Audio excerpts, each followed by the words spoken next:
Hello friends, you are welcome to my YouTube channel MacPM. So today we are going to read very important topic, reflection of beam.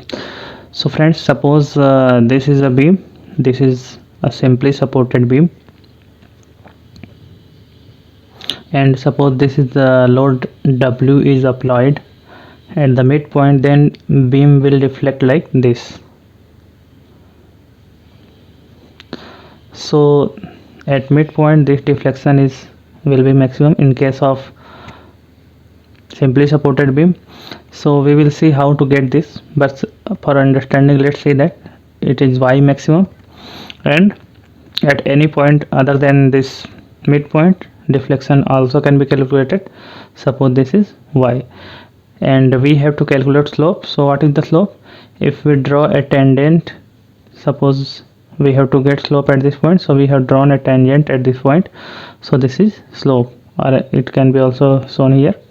So theta is the slope and y is the deflection of beam.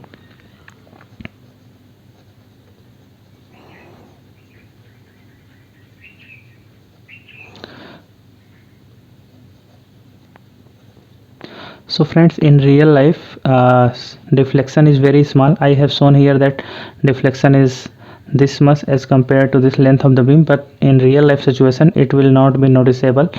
So this one is exaggerated. So friends, how to find the deflection and slope of a beam?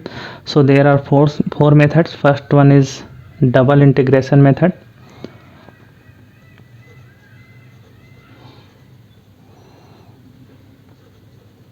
And then second one is Maclaurin's method.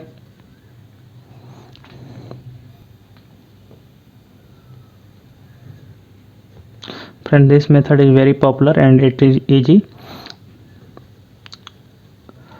Third one is moment area method.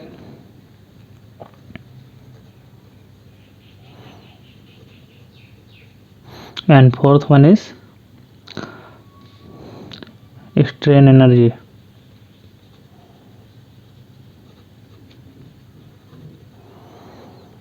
So we will see all these methods one by one in our next videos. So the basic one is the double integration method. So how to solve with the double integration method? So friends, we have some relationships to help us with solving with double integration method. So we can derive these equations, but you can see it in any book. So we have directly written all the relationships. So what is the main relationships? This is the main relationship which we will apply at any beam. We have seen how to find the bending moment. So if we found bending moment, then we can apply this relationship, m is equal to ei t square y by dx square. Okay, then suppose this is a beam and this is loaded with uniformly distributed load of W unit per length. Okay, so in this case what will be the value of W? W will be equal to ei d to the power 4 y upon dx square, where x is the length of the beam and y is the deflection of beam. Okay, and shear force will be equal to ei dqy by dx cube.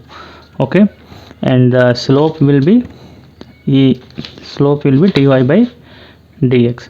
So these are the relationships which we have to follow to calculate the deflection of beams with double integration method.